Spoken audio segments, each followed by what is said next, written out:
You found yourself on another edition of Let 'Em Know Kings United, and on today's episode, the Cleveland Cavaliers struggled to score late against the Orlando Magic's defense, who moved to 11-2 at home after a 104-94 win over the Cleveland Cavaliers. The Chicago Bulls' four-game winning streak came to an unfortunate end at the hands of the Milwaukee Bucks in overtime, and it was raining threes in Sacramento as the Kings set a franchise record for most threes in a game in a win against the Brooklyn Nets. We got a lot to talk about right here on Let 'Em Know Kings United.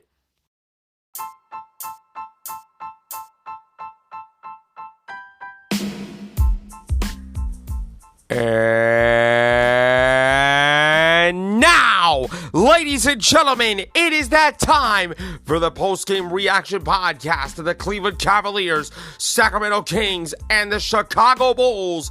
This is Let 'Em Know Kings United.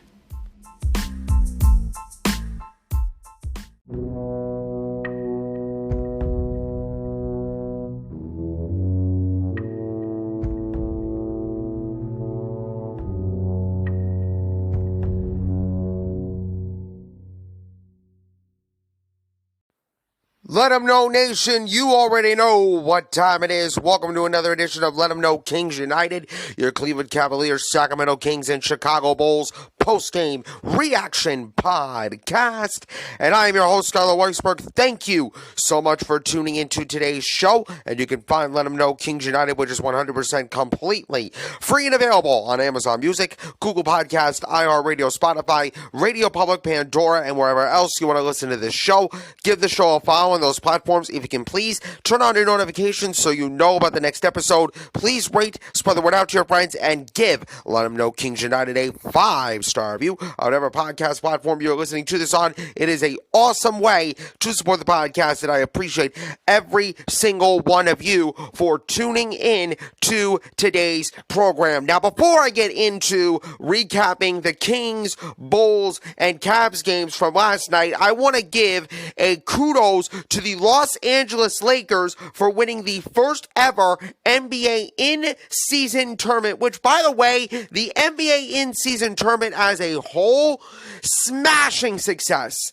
Smashing success. I mean, it felt like an NBA playoff game every single game night, every single Tuesday and Friday of the NBA in-season tournament. That part I like. The Lakers, we already knew the Lakers were going to be the odds-on favorites to win the entire thing. And the Indiana Pacers, let me tell you something. For all you Indiana Pacer fans that are listening to this podcast right now, let me be the first to tell you that your team is going to be a problem for the rest of the Eastern Conference, Cleveland Cavaliers included. Now, the Pacers, they're going to be a really, really special team. I mean, they had almost a Cinderella-type run in the NBA in-season tournament, which is really cool because teams like Indiana don't get, exposed on national TV a lot. They don't get a whole lot of showcase showtime on national television, and I want to give also the kudos to the Indiana Pacers for, just balling out the entire tournament. I mean, Miles Turner was absolutely crazy. Tyrese Halliburton, he is the point guard for an absolute legitimate reason. He is an MVP caliber player, but there's something that I don't like. The LA Lakers are going to have the absolute gall to hoist a banner at at the Crypto.com arena for winning the in-season tournament. What the hell are we doing here? I might be done following the Los Angeles Lakers, bro. I might be done with it by the time this show goes live. Yes, I follow the LA Lakers because of the late, great Kobe Bryant. Rest in peace to him. But come on. Come on. Go back to hoisting banners when you win the playoffs. Not some NBA in-season tournament that might be a good thing for rookies that haven't played NBA playoff caliber basketball before. But my God, you don't need a banner when you win the NBA Cup. I'm just saying. That's just me. Maybe some of you can, debate this. I might publish a poll when this episode goes live that should you raise a banner when you win the NBA in-season tournament. I personally think that the Lakers are wrong for this. I personally think that the Lakers are being an absolute disgrace for this, but that's just me. That's just me. But anyway, I want to talk about the 3 games that happened last night. First and foremost, I want to start with the positive, and that is the Sacramento Kings and the Golden One Center had a forecast called for cloudy with a 100% chance of raining threes, because that is exactly what the Sacramento Kings did. They made some franchise history. They set a franchise record for three-pointers in the game with, I cannot believe I'm about to say this to you right now, 25 threes. 25! Against a Brooklyn Net team who got absolute ballers. Cam Thomas is a bucket. Mikal Bridges is a bucket. But De'Aaron Fox, Keegan Murray, Harrison Barnes, Domantas Sabonis, almost everybody and their mama made the majority of threes for the Sacramento Kings as the Kings routed the Brooklyn Nets 131-118. They took complete control for the majority of this game. It was the second time this season that the Kings had 3 players with 7 assists or more. They set a team high with 38 assists overall. 25 three-pointers made in a game. 38 assists overall. I mean, that has got to be the most complete offensive performance that I've ever seen out of the Sacramento Kings all year. They were just getting whatever the hell they wanted on the offensive side of the ball, and the Brooklyn Nets, I don't know what they were doing. They did not play any defense, I'll tell you that much. They were not playing defense. They were not showing any resistance because Sacramento was just balling out, and it was really good to see that the Sacramento Kings had that type of game against a team in Brooklyn that I believe is going to be a sleeper in the Eastern Conference this year.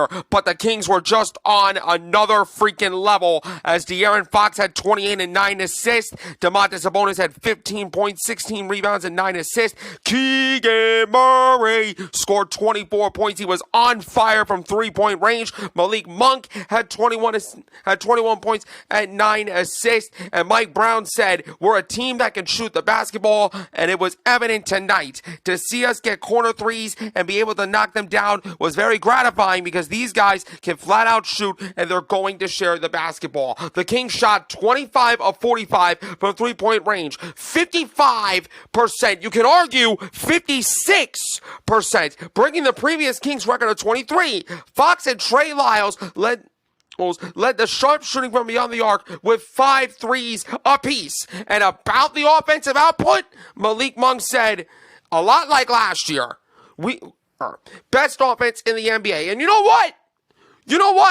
It was a good thing to see, right? It's a good thing that the Sacramento Kings, when they are on point, you get those kinds of performances.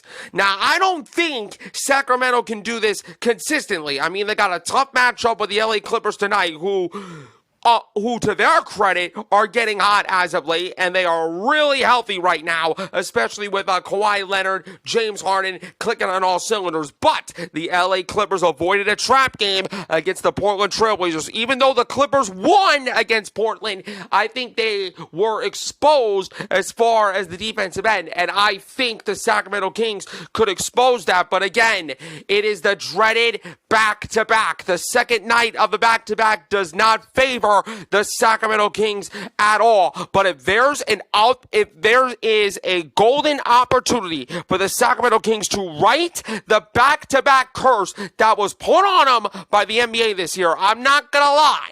I am not going to lie, the NBA has cursed the Sacramento Kings for putting a lot of back-to-backs. But if there was an opportunity for them to right the wrong, I think the LA Clippers present the Sacramento Kings a good opportunity to right the wrong. Mikal Bridges for Brooklyn led the Nets with 22 points, 5 assists, and 5 rebounds. Brooklyn was one of the hottest teams in the East going in with 6 wins in its previous 7 games. But the offense for the Sacramento Kings was just way too much to overcome.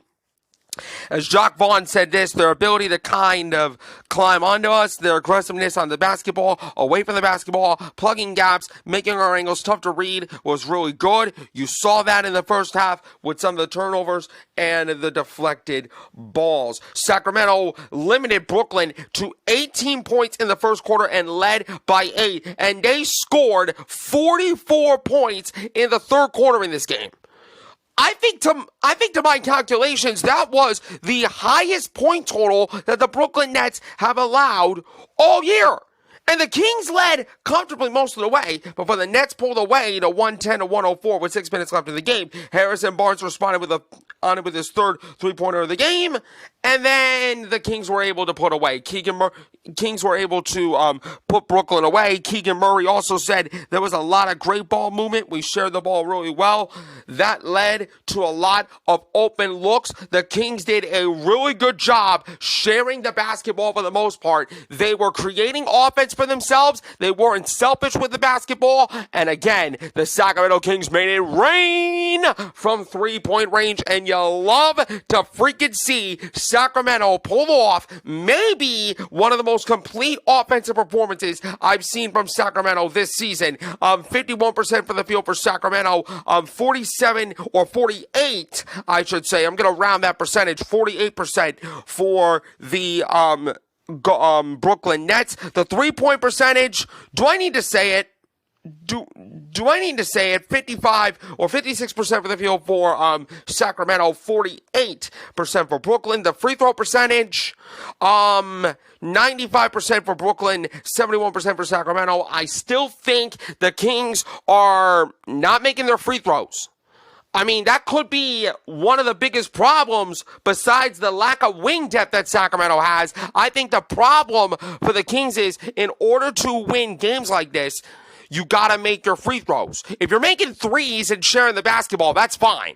But you got to learn how to make free throws. And I think Sacramento is struggling on that end of the floor, but that's just me. The rebounds were 43-41 in favor of the Sacramento Kings. The assists, 38-24 in favor of the Kings. They did an amazing job of sharing the ball. The steals were pretty even. The blocks were 6-3 in favor of the Brooklyn Nets. The turnovers, both teams had 13 turnovers, but fast break points, 15-2 in favor of the Sacramento Kings. Their transition game was on point. Brooklyn dominated the paint 50-32, but you could be able to sacrifice that stat when you're shooting the ball well from three-point range, and that is exactly what happened. Mikal Bridges led the Brooklyn Nets in scoring with 22 points. He had 5 rebounds, 5 assists. Cam Thomas, 20 points and 2 assists. He was 8 for 21 from the field. Spencer Dinwiddie had 16 points for Brooklyn. He also had 8 assists as well. Off the bench, Dorian Finney-Smith impacted the game for them with 13 points, 3 rebounds, a steal, and a couple of blocks. But it was all about the Sacramento Kings. I mean, De'Aaron Fox, if this guy is not in your MVP conversation, I don't know why you're listening to this show. I just don't know why. 29 points, 8 assists, 3 rebounds. He was 5 for 10 from three-point range. Keegan Murray made all 4 of his threes. He finished with 24 points, 3 rebounds, and 3 assists. Harrison Barnes was 3 for 4 from 3. 14 points, 2 rebounds, an assist, and a block. I still think that Harrison Barnes is not the wing guy that the Sacramento Kings are going to need come later in the year. I've been hearing rumors, though, that we might be in the trade talks for Pascal Siakam from Toronto. That would be a really interesting pickup for the Kings. Domantas Sabonis, a double-double, almost a triple-double. He had 9 assists, 15 points, 16 rebounds, 2 steals. Kevin Huerter, he only had 6 points, but you know what? Kevin Huerter, he's going to find his way. He's going to find his consistency back. I promise you that. Trey Lyles had a really good game off the bench. 17 points, 6 rebounds, an assist, and a block. Malik Monk, what else do you want me to say about Malik Monk? What else do you want me to say? 21 points, 9 assists, 4 for 7 from three-point range. He had a plus minus a plus 12 off the bench. Overall, one of the most complete offensive performances that the Sacramento Kings had all year. I'm really happy to see that. It was a good quality win for Sacramento going into the back-to-back against the LA Clippers at Crypto.com Arena. It is the dreaded second night of the back-to-back. But you know what? If Sacramento brings that shooting energy to LA, we might also have a big-time barn burner. Not the 176-175 barn burner, I think, but it is going to be an epic clash at LA tonight. Coming up next, the Chicago Bulls might have lost their 4-game winning streak at the hands of Milwaukee, but I gotta say, the Bulls gave me a lot of positives for me to talk about, and I will do that when we come back on Let 'Em Know Kings United.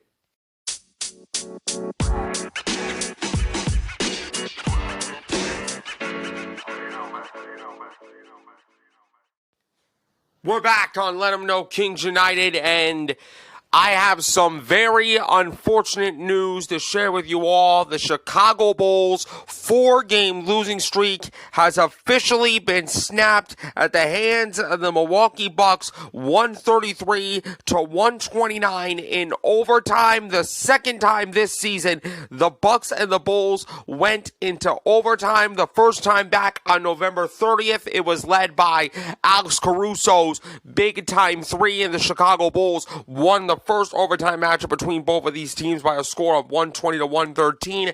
This time, however, there was no Alex Caruso for the Chicago Bulls, but there was plenty of the Greek freak Giannis Antetokounmpo for the Bulls to deal with, and unfortunately for Chicago, the Greek freak absolutely went off, especially in the second half, as he had 32 points and 12 rebounds. Giannis Antetokounmpo did to lead the Milwaukee Bucks to this win in overtime. Brook Lopez and Malik Beasley each had 19 points, and Bobby Porter scored 17 for the Bucks that are coming in off a 128-119 loss at the hands of the Cinderella NBA in-season tournament story, who were the Indiana Pacers. But for the Bulls, Adrian Griffin, the head coach of the Chicago Bulls, said, "The Bulls played a terrific game. Every time we thought we had them down, they kind of fought and clawed back into the game. But when we need to get stops, we got stops. I thought it was encouraging."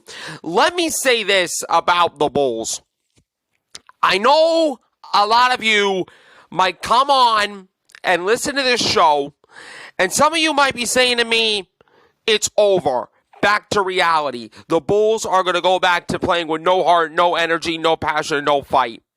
The amount of growth that I've seen from this team the last 5 games is way better in the beginning of the year. Y'all remember when Let 'Em Know Kings United started, right? I constantly was going off on the Chicago Bulls because they had no heart, no passion, no fight. They didn't care. They didn't respect the game. They didn't want to play. This version of the Chicago Bulls, with no Zach LaVine, mind you, is the best version of the Chicago Bulls, and I've been saying it. And I want to give credit to Billy Donovan. I want to give credit to the Chicago Bulls because they fought their butts off tonight. They played with so much energy and so much passion, they didn't even blink. When Milwaukee went on one of those big runs that I expected the Bucks to go on a big run. The Bucks are still a championship caliber team. They're not as good as the Boston Celtics, though.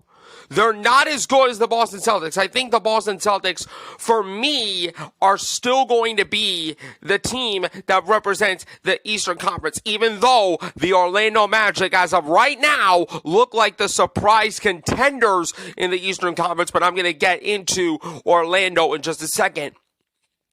For a young and hungry team like the Chicago Bulls to go into Milwaukee, which is a very tough place to play, mind you, against Damian Lillard, Brook Lopez, the Greek Freak, and then hang with them to the point to force overtime, that says something. That says something a lot about the growth, the heart, the fight, the grit, the resilience that the Chicago Bulls have shown. And yes, it is a loss. Yes, the 4-game losing streak for the Chicago Bulls has snapped in this game. I understand that side of it, but you gotta look at the bright side. The bright side is the Chicago Bulls, to me, have shown growth in maturity. They've shown growth in their fight. They've shown growth in the leadership and the ability to claw back into games. And let me say this, DeMar DeRozan and Kobe White went absolutely crazy. They went absolutely crazy for the Chicago Bulls last night. D-Rose scored 41 points, while Kobe White, who was starting to become an NBA All-Star caliber player, scored 33 points for the Bulls. DeRozan also had 11 assists, becoming only the second Bulls player and the first since the GOAT, Michael Jordan, in 92-93, or I should say the second GOAT of the NBA, because we all know the real GOAT in the NBA is LeBron Raymond James. I gotta be honest there. D-Rose became the first player since Michael Jordan in 92 with at least 40 points and 10 assists in a game. Michael Jordan did it 9 times in his career. Torrey Craig, he also played big.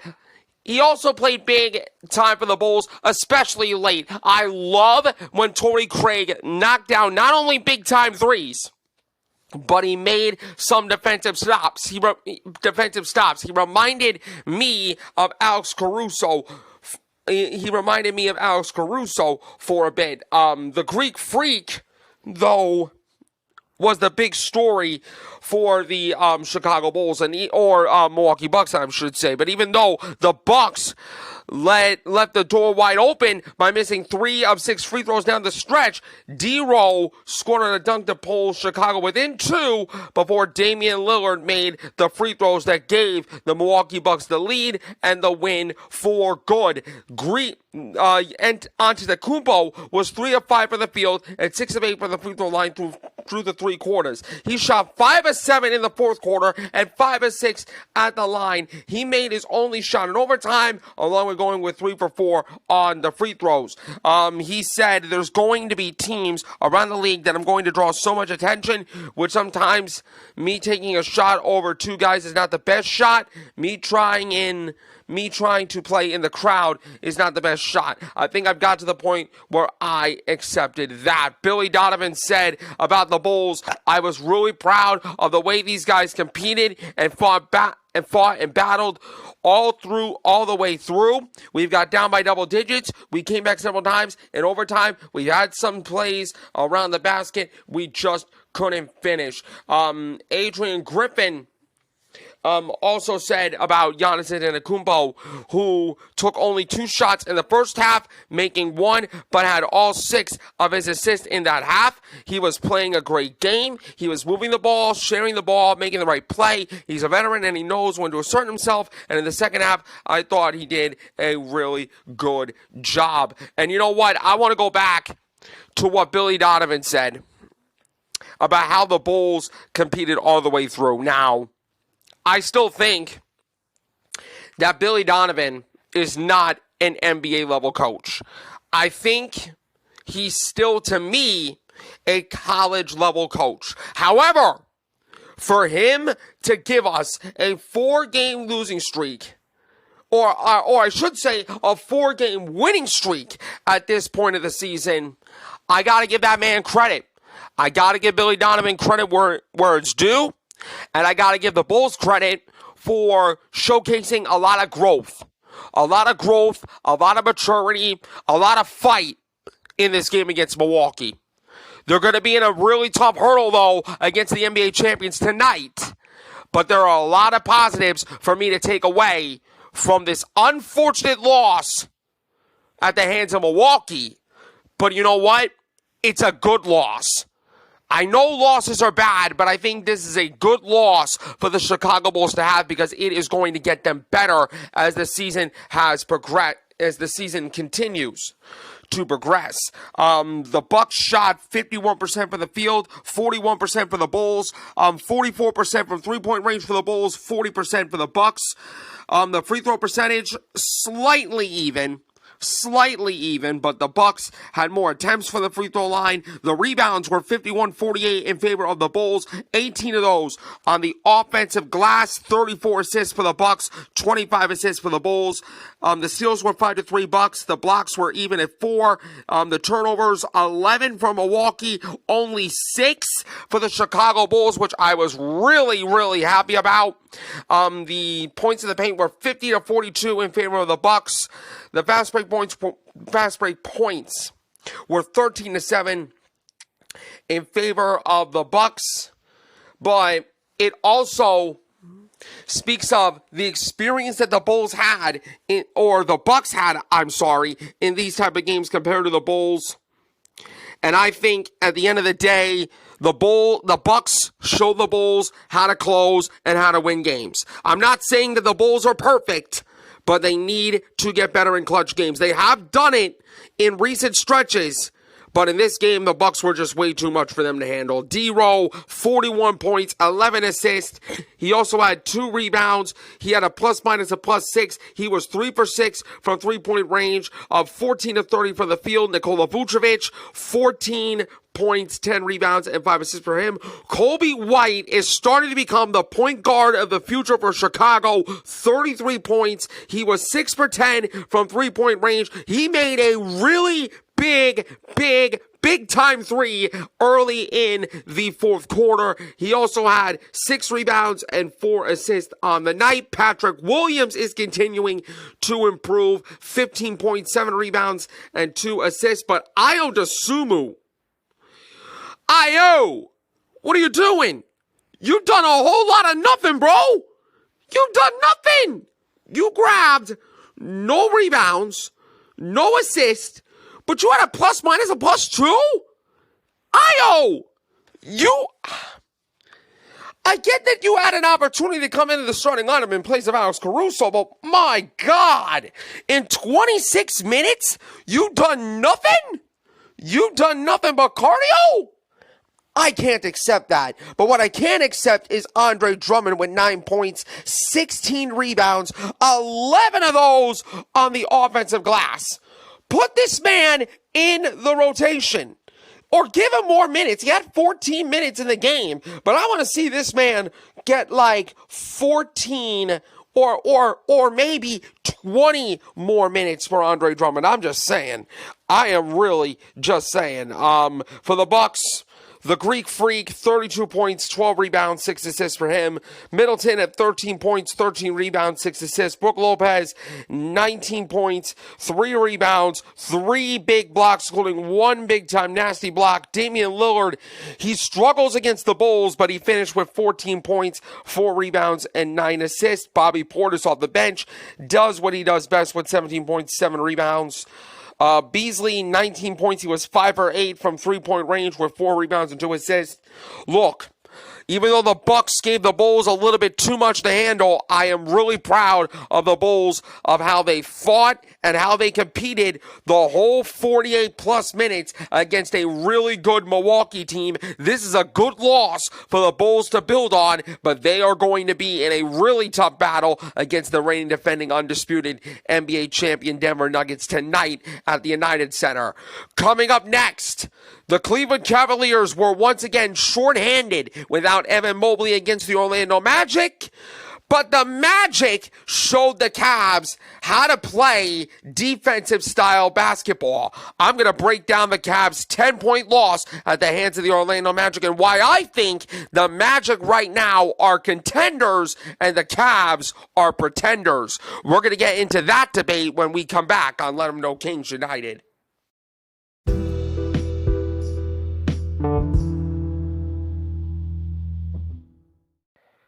Final segment here on Let 'Em Know Kings United, and I wish I could say the same thing about a ton of positives, just like I talked about in the Chicago Bulls in the previous segment about the Cleveland Cavaliers against the Orlando Magic. But can I do that?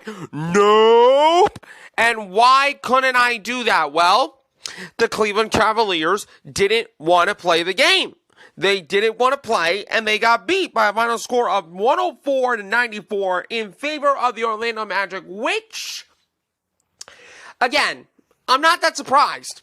I was not surprised about the fact that the Orlando Magic won the game. They're like one of the best teams in the entire NBA at home. So that was to be expected. They were 11-2 at home. But my God, the Cleveland Cavaliers in the third quarter, absolutely pathetic. Only scoring 15 points.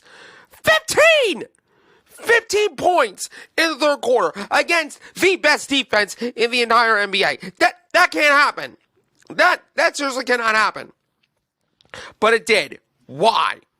Because the Cleveland Cavaliers have once again not been able to play disciplined basketball. The Orlando Magic went off, especially late. Paolo Banchero had 20 points and 10 rebounds. Franz Wagner scored 19 points, and a pathetic third quarter by the Cleveland Cavaliers absolutely doomed them against the Orlando Magic, getting outscored 30-15 in the third quarter. J.B. Bickerstaff said about the third quarter they had some momentum plays that shipped it in their favor. They got the crowd involved. They attacked us in the paint. We struggled to score there because, let's just face it, y'all, the Orlando Magic learned from the mistake that they had against the same Cleveland Cavaliers back in December 6th when the Cavaliers smoked them 121-111. It was a 10-point win for the Cleveland Cavaliers at that time. Now that the Orlando Magic are on home court, the roles were reversed, and it is a 10-point loss for the Cleveland Cavaliers over the Orlando Magic. By the way, I want to shout out the Orlando Magic because they did something absolutely amazing. I was watching this game on NBA League Pass, the live arena feed that my girl got me on, so shout out to her.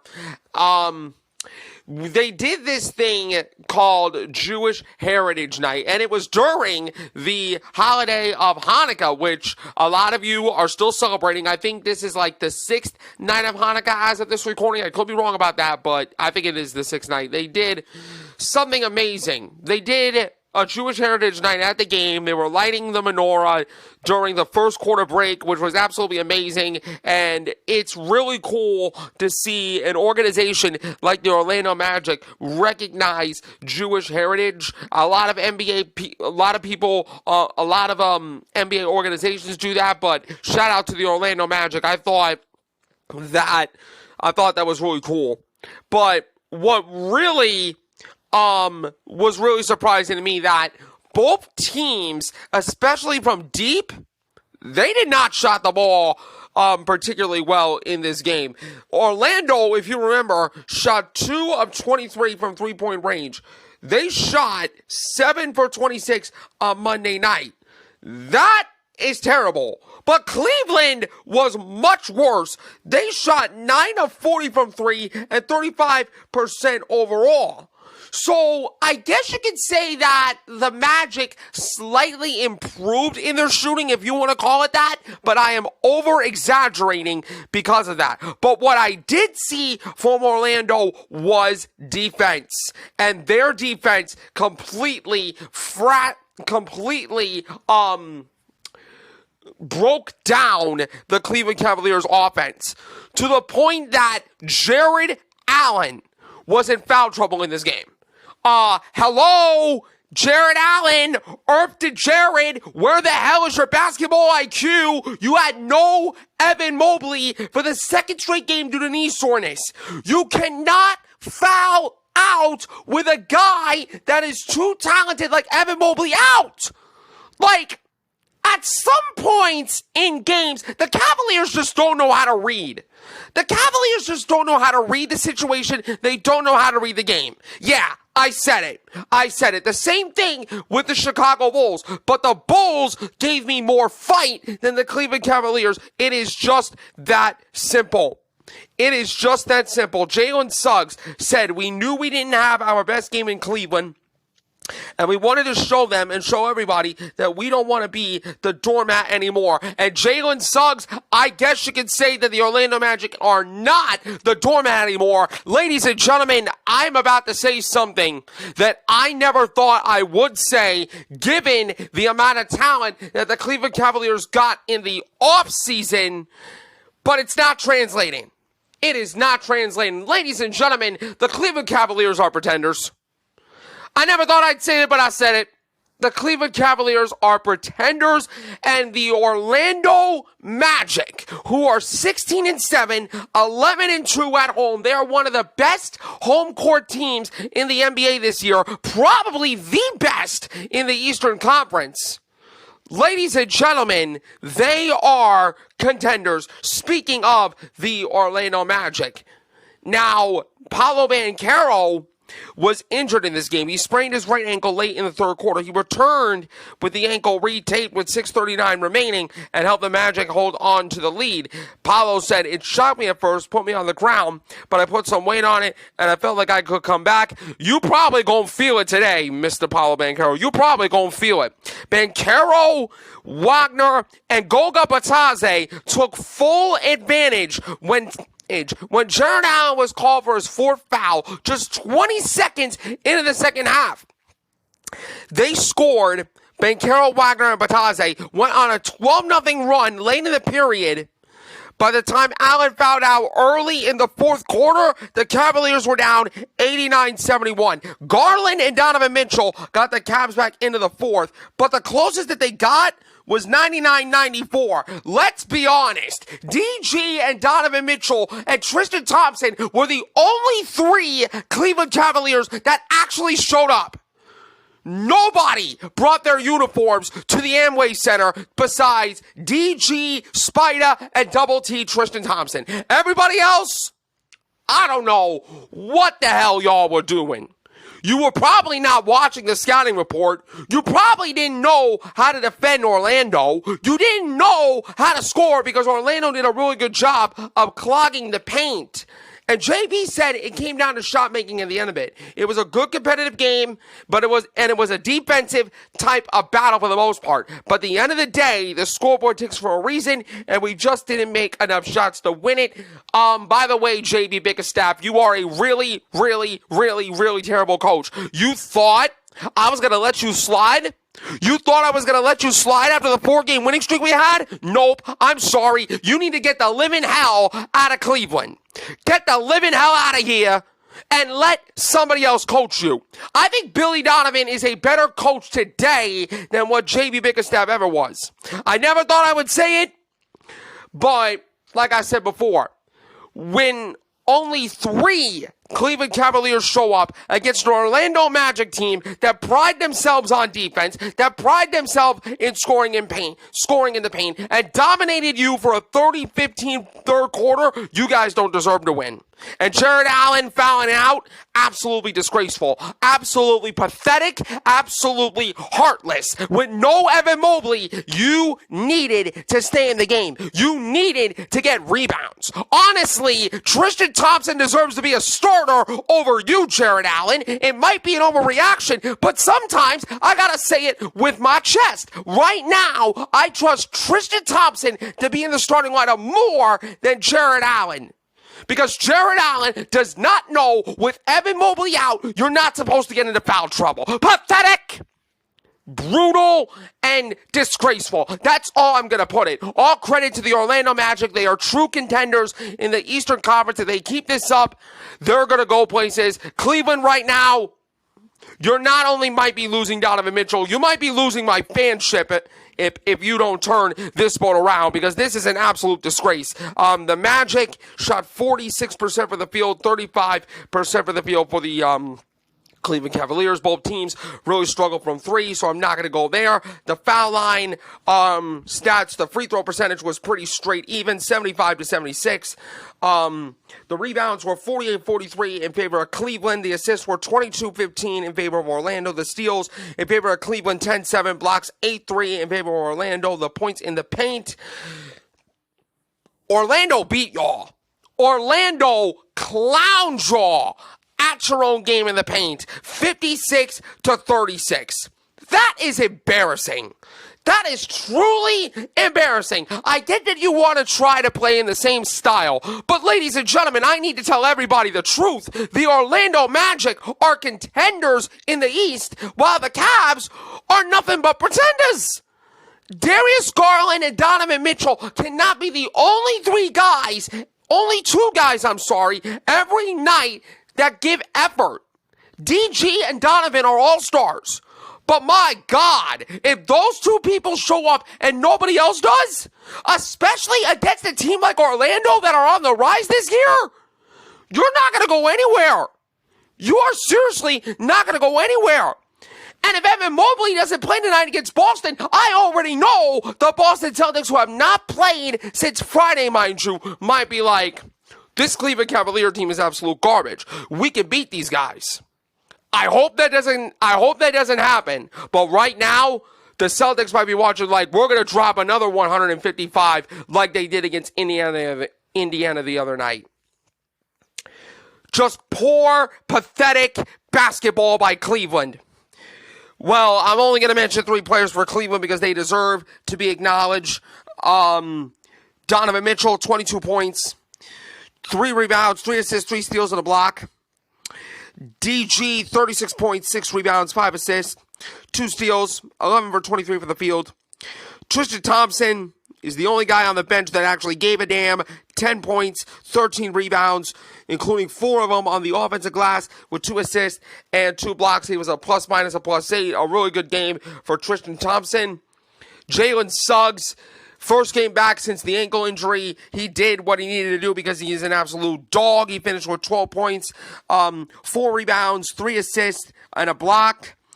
Paolo Banchero, 20 points, 10 rebounds, 4 assists, a steal. He has single-handedly outscored the Cleveland Cavaliers in both of those games. 62 combined points for Paolo Banchero in the last 2 games against the Cleveland Cavaliers. Is that a coincidence? I think not. Joey Ingles, slow-mo Joe, finished with 12 points. He was 2 for 4 from three-point range, though. He had 4 rebounds and 3 assists. Goga Bitadze finished with 15 points, 7 rebounds, and 2 assists. Franz Wagner, 19 points, 8 rebounds, and 4 assists. Really good game for the Orlando Magic. That's all I'm going to put it. The Magic proved that they are contenders, and they are here to stay in the Eastern Conference, while Cleveland, all I'm going to say is good luck against Boston. I don't think you're going to win with this piss-poor effort. I'm just going to say it right here, right now. I think if Boston sweeps y'all, you deserve to get swept by Boston. You deserve it. And unless Evan Mobley comes back, we got no chance. That's going to do it for today's edition of Let 'Em Know Kings United. You can find this show on Amazon Music, Google Podcast, iHeartRadio, Spotify, Radio Public, Pandora, and wherever else you want to listen to the show. Give the show a follow on those platforms. If you can please turn on your notifications so you know about the next episode. Please rate, spread the word out to your friends. Give a 5-star review to this podcast on whatever podcast platform you are listening to this on. I am your host, Scarlett Weisberg. Thank you for tuning in, and I will see you right back here for another episode of Let 'Em Know Kings United.